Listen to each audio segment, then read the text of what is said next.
क्या आपने कभी विचार किया है कि जब इस संपूर्ण संसार को अपनी उंगली पर नचाने वाले साक्षात नारायण इस धरती पर अपना अंतिम दिन व्यतीत कर रहे होंगे, तो उस समयकाल की गति कैसी रही होगी?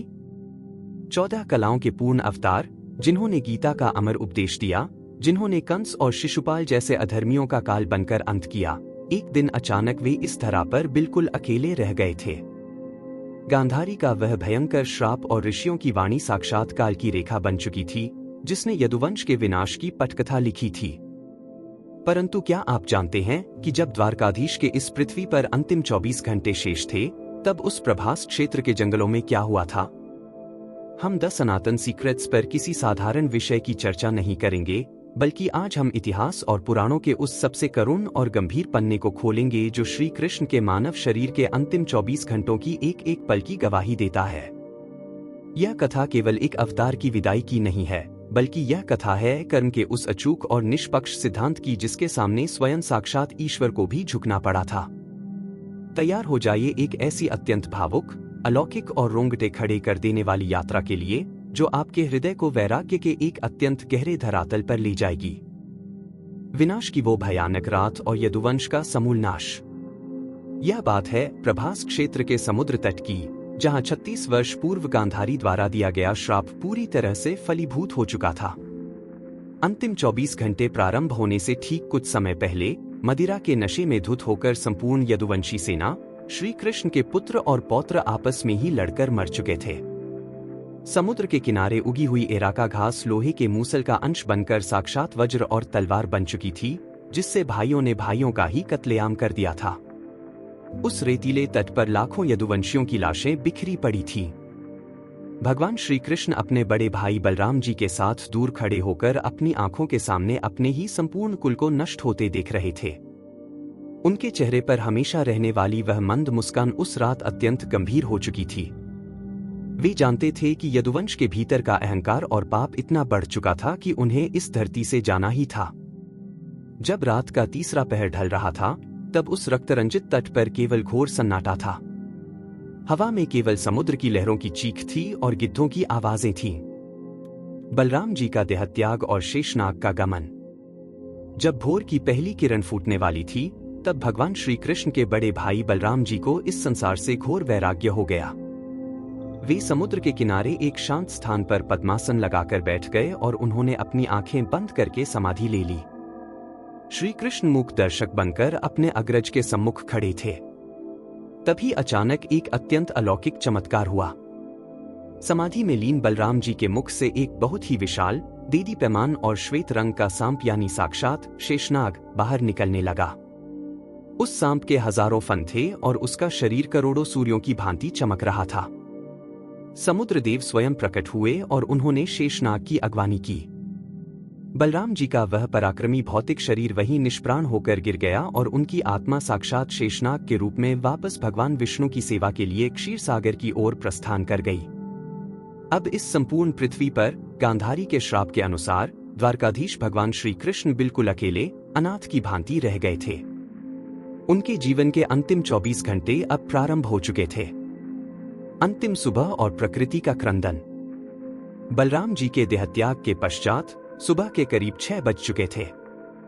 सूर्य उदय हो रहा था, परंतु उस सुबह सूर्य की किरणों में कोई तपिश नहीं थी, बल्कि एक अजीब सी उदासी थी। आकाश का रंग हल्का लाल और मटमैला हो चुका था। वन के पक्षी चहकने के स्थान पर अत्यंत करुण स्वर में विलाप कर रहे थे। भगवान श्री कृष्ण ने अपने बड़े भाई के निष्प्राण शरीर को अंतिम बार देखा, उनके चरणों को स्पर्श किया और शांत कदमों से चलते हुए प्रभास क्षेत्र के उस घने बीहड़ जंगल के भीतर अकेले प्रवेश कर गए। प्रभु के पैरों में न तो कोई खड़ाऊ थी और न ही उनके मस्तक पर वह सोने का भव्य मुकुट था। उन्होंने अपने राजसी वस्त्रों का त्याग कर दिया था और केवल एक पीतांबर धारण किए हुए थे। उनके घुंघराले बाल बिखरे हुए थे। जो द्वारकाधीश कभी सोने के रथों पर चलते थे, वे उस सुबह सूखी पत्तियों और कांटों से भरे मार्ग पर नंगे पैर चल रहे थे। मार्ग का प्रत्येक तिनका, प्रत्येक वृक्ष मौन होकर उस परम पुरुष को निहार रहा था, मानो प्रकृति समझ चुकी थी कि उसका रचिता अब इस धरा से विदा होने वाला है। पीपल के वृक्ष के नीचे अंतिम विश्राम। जंगल के भीतर चलते चलते दोपहर के करीब 12 बज चुके थे। प्रभु चलते चलते अत्यंत थक चुके थे। उनका वह सुंदर और सुकुमार मानव शरीर, जिसने महाभारत के युद्ध में अर्जुन के रथ का संचालन किया था, वह अब अपनी लीला को समेटने के लिए पूरी तरह तैयार था। वे जंगल के केंद्र में स्थित एक अत्यंत विशाल और प्राचीन पीपल के वृक्ष के नीचे पहुंचे। वहां की हरी घास पर प्रभु ने अपना आसन जमाया। वे जमीन पर लेट गए और विश्राम की मुद्रा में उन्होंने अपने दाएं पैर की जांघ पर अपना बायां पैर रख लिया। उनका वह बायां पैर अत्यंत गुलाबी, कोमल और कोमल था। कड़कती दोपहर की धूप जब पीपल के पत्तों के बीच से छनकर उनके पैर के तलवे पर पड़ रही थी, तो वह पैर दूर से देखने पर किसी चमकती हुई मणि या किसी विश्राम करते हुए हिरण की गुलाबी आंख जैसा प्रतीत हो रहा था। प्रभु ने अपनी आंखें बंद कर लीं और वे ध्यान की उस परम अवस्था में चले गए जहां समय और काल रुक जाते हैं। बाली का वध और पिछले जन्म का हिसाब। दोपहर ढलने के बाद जब दोपहर के करीब 2 बज रहे थे, तब उस घने जंगल में जरा नाम का एक बहेड़िया यानी शिकारी घूम रहा था। वह शिकारी कई दिनों से भूखा था और अपने परिवार के लिए किसी हिरण के शिकार की खोज में भटक रहा था। कलयुग का यह अद्भुत नियम है कि विधाता जो जाल बुनता है, उसके धागे बहुत दूर तक जुड़े होते हैं। त्रेता युग में जब भगवान ने श्री राम का अवतार लिया था, तब उन्होंने सुग्रीव के भाई बाली का वध छिपकर किया था। कर्म का सिद्धांत इतना कठोर है कि स्वयं भगवान को भी अपने उस कर्म का हिसाब इस जन्म में चुकाना था। वह बाली ही इस जन्म में जरा नाम का शिकारी बनकर आया था। शिकारी जरा झाड़ियों के पीछे छिपा हुआ था। उसकी नजर अचानक दूर पीपल के पेड़ के नीचे पड़ी। पत्तों के हिलने के कारण और घने अंधेरे के बीच से जरा को श्री कृष्ण का वह गुलाबी पैर हिलता हुआ दिखाई दिया। जरा की बुद्धि पर कलयुग और विधाता की माया का पर्दा पड़ चुका था। उसे लगा कि झाड़ियों के पीछे कोई हिरण बैठा है और जो चमक रही है वह उस हिरण की गुलाबी आंख है। जरा ने अत्यंत प्रसन्न होकर अपने तरकश से अपना सबसे अचूक और भयंकर बाण निकाला। मूसल का वो नुकीला टुकड़ा और बाण का संधान। वह बाण कोई साधारण बाण नहीं था।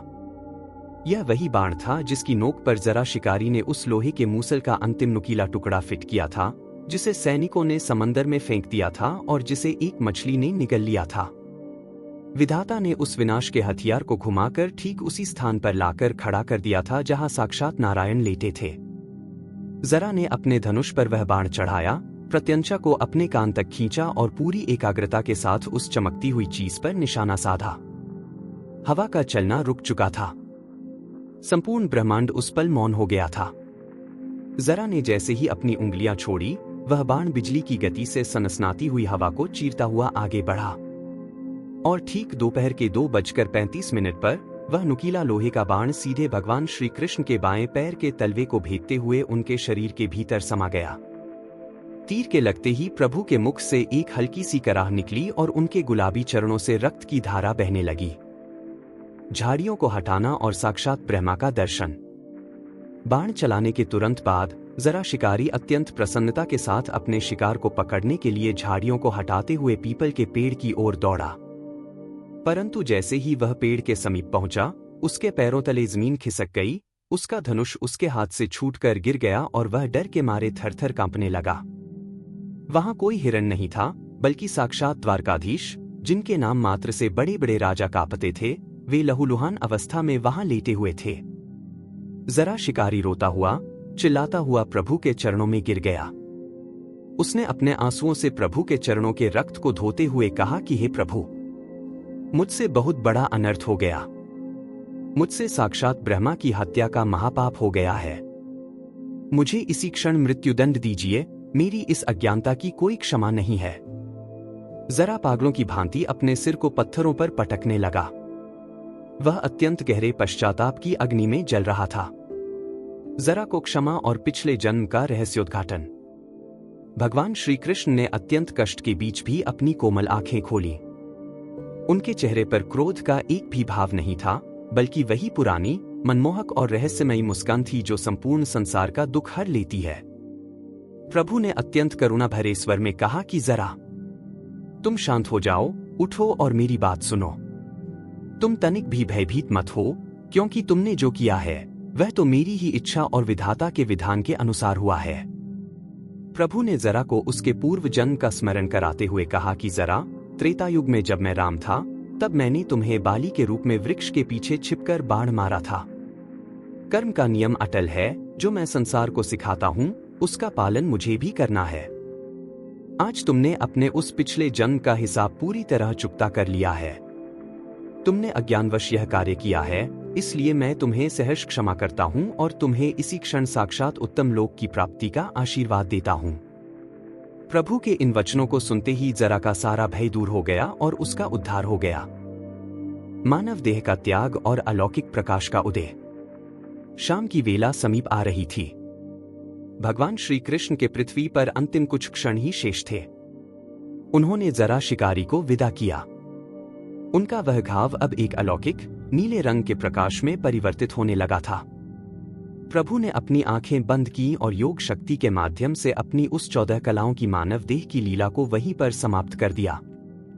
उनका वह भौतिक शरीर वहीं पीपल के वृक्ष के नीचे शांत होकर निष्प्राण हो गया। परंतु उसी क्षण उस निष्प्राण शरीर के भीतर से साक्षात आदि और अनंत नारायण का स्वरूप प्रकट हुआ।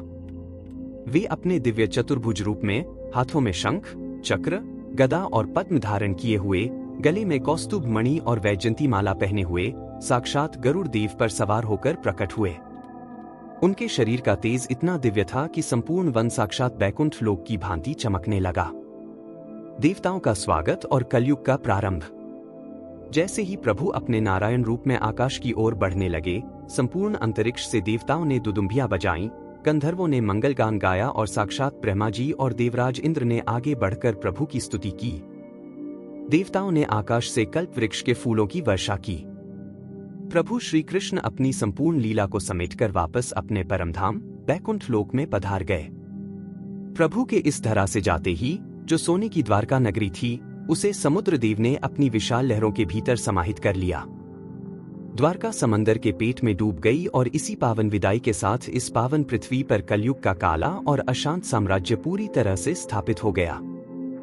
विधाता का वह महान सूर्य हमेशा के लिए ओझल हो गया, परंतु उनके द्वारा दी गई गीता की सीख और उनके कर्मों का इतिहास इस संसार के कण कण में हमेशा हमेशा के लिए अमर हो गया।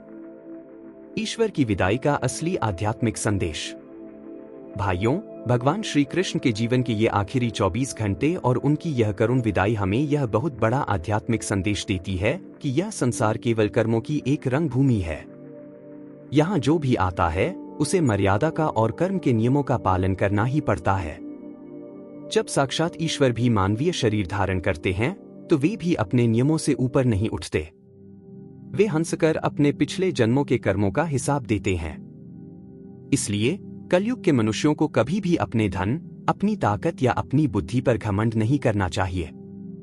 समय का चक्र अत्यंत बलवान है, वह राजा को रंक और रंक को राजा बना देता है। यदि आपके कर्म सात्विक हैं, यदि आपके मन में किसी के प्रति कपट नहीं है, तो विपरीत से विपरीत परिस्थिति में भी साक्षात श्री कृष्ण की गीता का ज्ञान आपका मार्गदर्शन करने के लिए सदैव जागृत रहेगा। द्वारकाधीश श्री कृष्ण का यह पावन इतिहास हमें कर्मों के प्रति सचेत रहना और धर्म के मार्ग पर निडर होकर चलना सिखाता है। आज ही अपने जीवन को बदलिए और प्रभु के वचनों को अपने आचरण में लेकर आइए। भाइयों, अगर आपको भगवान श्री कृष्ण के इस धरातल पर अंतिम 24 घंटों की यह अत्यंत भावुक और अलौकिक कहानी पसंद आई हो, आपके दिल को छू गई हो, तो कमेंट बॉक्स में पूरी श्रद्धा के साथ एक बार जय श्री कृष्ण या हरे कृष्णा जरूर लिखिए। इस वीडियो को अपने मित्रों, अपने परिवार और हर एक सनातनी भाई के साथ ज्यादा से ज्यादा शेयर कीजिए ताकि हमारी युवा पीढ़ी को भी अपने इस महान और पवित्र सनातन इतिहास की सही जानकारी मिल सके। और ऐसी ही अद्भुत, ज्ञानवर्धक और रहस्यों से भरी वीडियो के लिए अभी सब्सक्राइब करें द सनातन सीक्रेट्स को। चैनल को सब्सक्राइब करना बिल्कुल मत भूलना। आप सभी को जय श्री कृष्ण।